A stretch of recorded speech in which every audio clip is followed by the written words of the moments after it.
Good morning, folks. This is Greg Judy at Green Pastures Farm. We're doing a cattle drive this morning. We got that road packed full of cattle. And yeah, this is going to be a good one. It's cool. It's really cool. We got finally a reprieve from our oppressive heat. Those days we were hitting 102 just about every day. We went, I think it was 17 days, abnormally hot temperatures, and it just took all the moisture out of our ground.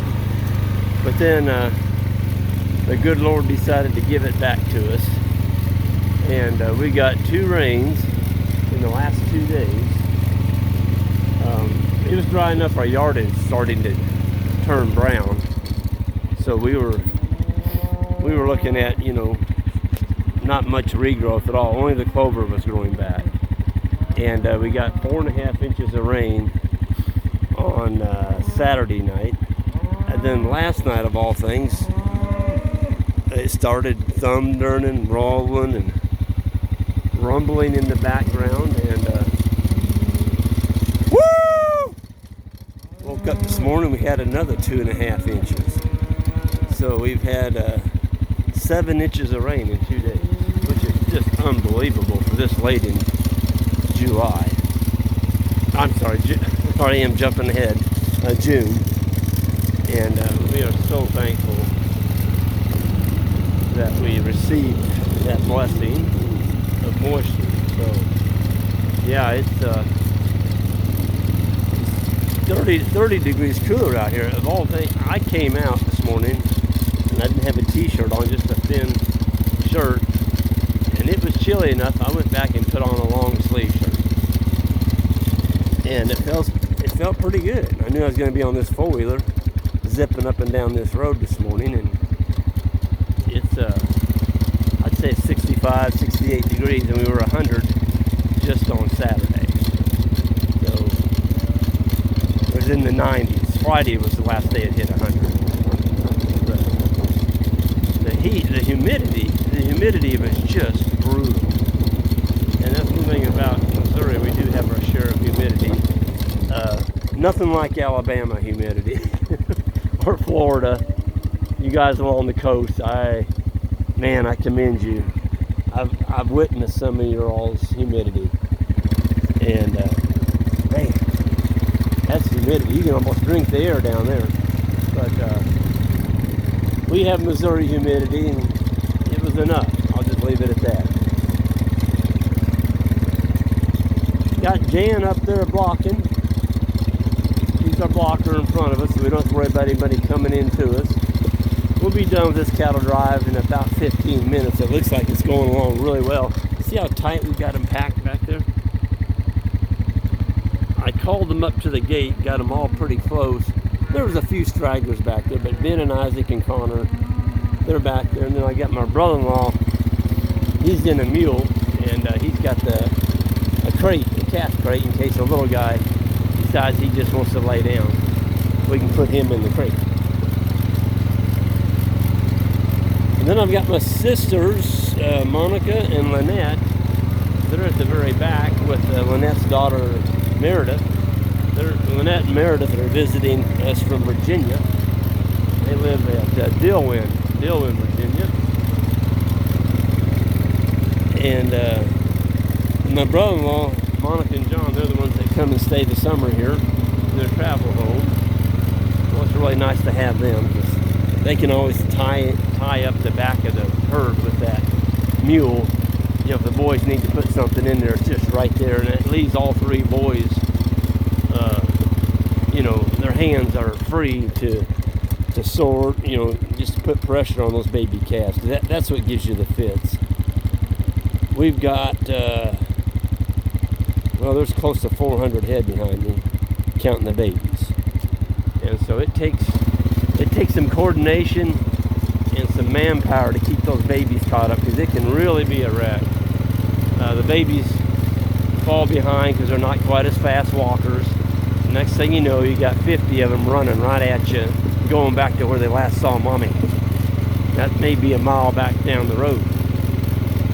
Well, the mommies, all they can think about is the grass that's in front of them. They know the Judy farm is some of the best grass there is. That's a pretty cool sight though. They're strung all the way down through there.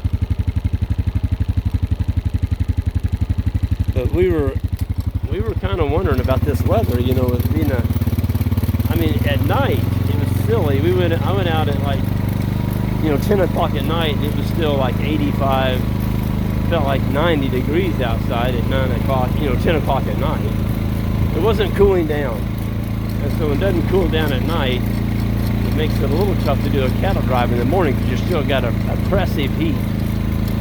But man, everything's just greening back up, and it never ceases to amaze me how quickly things green up when you get a rain, if you don't overgraze.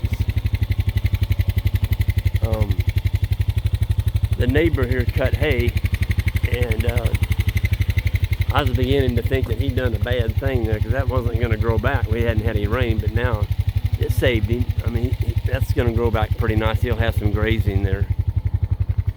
Man, look at the cattle pack, man. And that. Look at here, I can zoom in on them. There you can see them.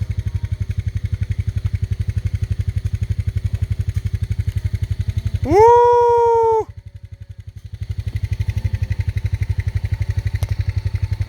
Yeah, they're coming. Some of them are grazing. Pretty good forage along that ditch in places. They're like, heck, we're going to stop and get us a bite to eat.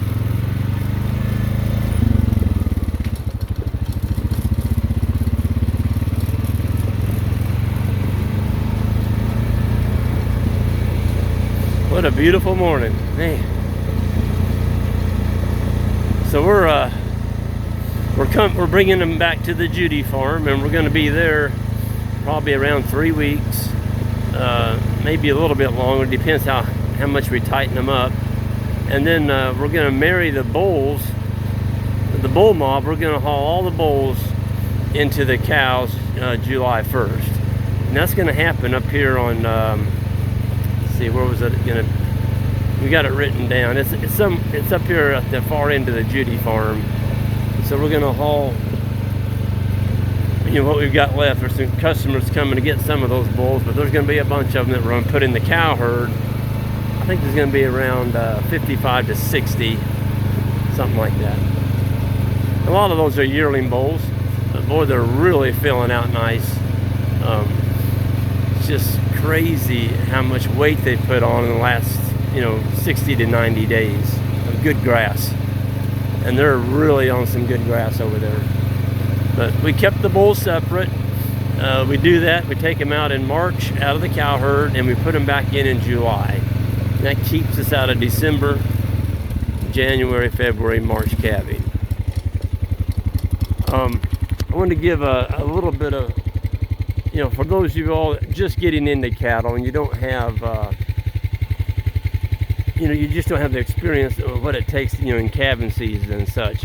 I would highly recommend keeping a couple bags of electrolytes in your refrigerator and a bag of colostrum. You can buy those at Tractor Supply farm store.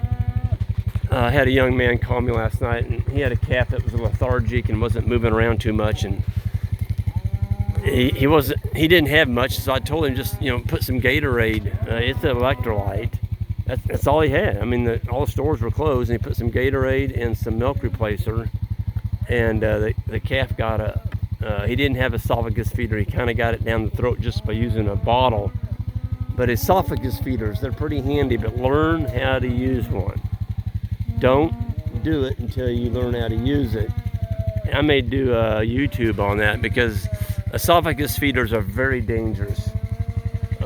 If you don't know what you're doing, you can kill a calf in about 5 seconds by getting the colostrum, or if you're trying to give it an electrolyte, you can kill them pretty quick by getting it down in the lungs. And so there's a procedure for doing that, and I think I need to cover that. But yeah, so those of y'all just getting started, make sure you have some way of treating the animal. If you get a calf this calf was born on a very hot day yesterday. He just laid around all day and didn't get up and suck. And yeah, they almost lost it. And I think he sent me a video. The calf was up and it looked like he was trying to suck, where before it wouldn't even stand up. So I better get going again here. Cow herd's catching up to me. We got two more hills. Two more hills, girls. Come on. Woo! Two more hills, you'll be going up the driveway. You're gonna be in heaven when you get to Judy farm. It's some beautiful forage waiting on you. That's the nice thing about leaving some behind, folks.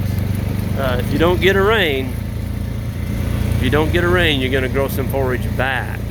If you take it down too short in the springtime and you get into a mini drought, which I even hate to use the word drought, a mini dry spell, where it's 100 degrees and pretty much torches everything.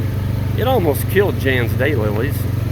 I mean, it looked like you took a fire torch to them. It turned all brown. I mean, it was, I've never seen lilies take that kind of abuse this early in the year. But anyway, you've got to leave some residual out there on that first grazing. Just take the tops off those plants, and that's what saved us. Because if it hadn't rained, we still had a full circle of forage here in front of them. And now a lot of it was clover, but I'd rather have clover than have to feed them hay. This is the fast group right here. I mean, they're coming. The other 300 are taking their time back there, which is good. I kind of like them to take their time. I like them to walk. I don't like them to run. Sometimes they get a little bit edgy and they take off running. Of course, when they do, now you have a scattered out cattle drive, and you got the fast ones in the front, and the slow ones in the middle and the back, and the babies at the very rear. I'm gonna park right here because sometimes this dog comes out here and barks, and he kind of disrupts my, he can disrupt the cattle drive. I don't hear him this morning. Got a bunch of geese. It's Bowen's geese. Woo! Cattle aren't used to seeing geese either. They're not looking that way, they're just booking.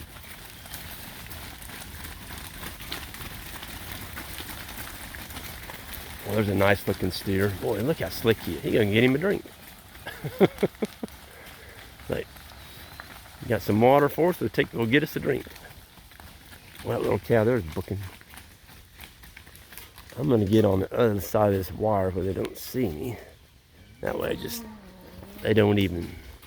just keep right on booking. Where's a nice little steer?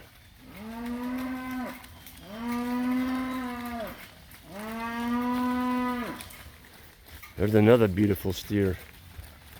Steers are really doing well. They put on some good weight, and we put them in here. They were about 400 pounds. When we steered them, that is, and now they're up to, some of those are 700. There's another nice one. Boy, he's slick. We've got some pink eye. We've got some pink eye in our herd, and even though we're moving them fast and trying to stay ahead of the flies, we didn't see it till we went to docks. And we've been playing around with minerals and everything, trying to do the best we can, and we still get hammered with it. Well, there's another nice steer. But it's mainly affected the younger calves, but there's a few cows that got pink eye as well. And so we used to vaccinate for it, and every year we vaccinated for it, it seemed like we still had, about the same amount of pink eye. And then we got to watching the time interval, so we would get them up and doctor them, give them the LA 200 shot, and you name it, we'd put patches on their eyes and all that stuff, and they would get over it in about 3 weeks. Well, the ones that we didn't doctor, they got over it in just about 3 weeks. And we're like, well, wait a minute, we're getting these cattle up, we're shooting them with antibiotic to try and get them over pink eye, and nature takes care of it in about 3 weeks. And the problem with vaccinating with pink eye, giving them a shot before season ever starts, there's a pink eye vaccine you can give them. But the deal is there's 22 different strains of pink eye. And the shot that you give them, if it's not the right strain, you might as well just shoot that vaccine in the ditch.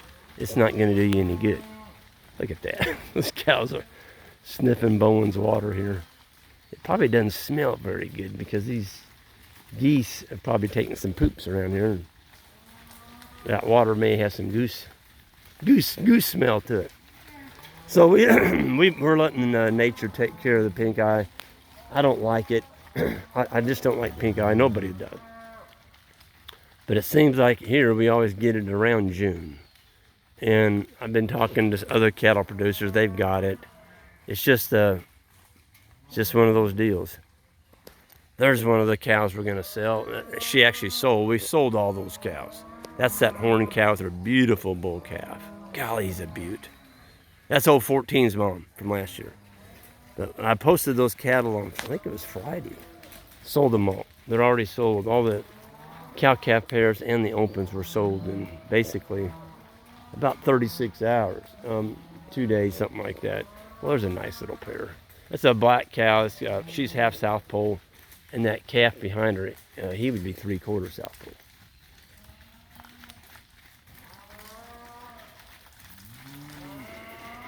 Here they come.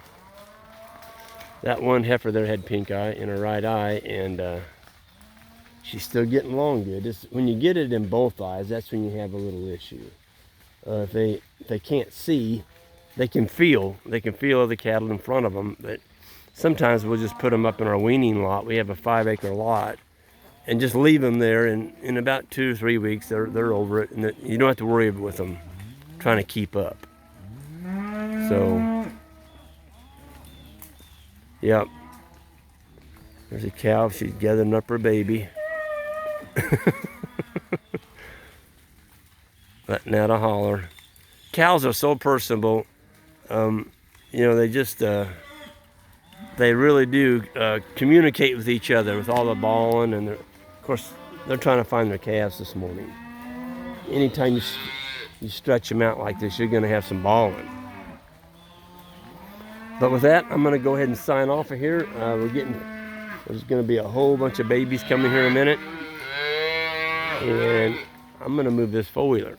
Y'all have a great day, and hope y'all that are needing rain got some of this last rain, and I hope some's coming to you all that didn't get it. And y'all have a great day, and hit that subscribe button on the way out, and we'll see you next time.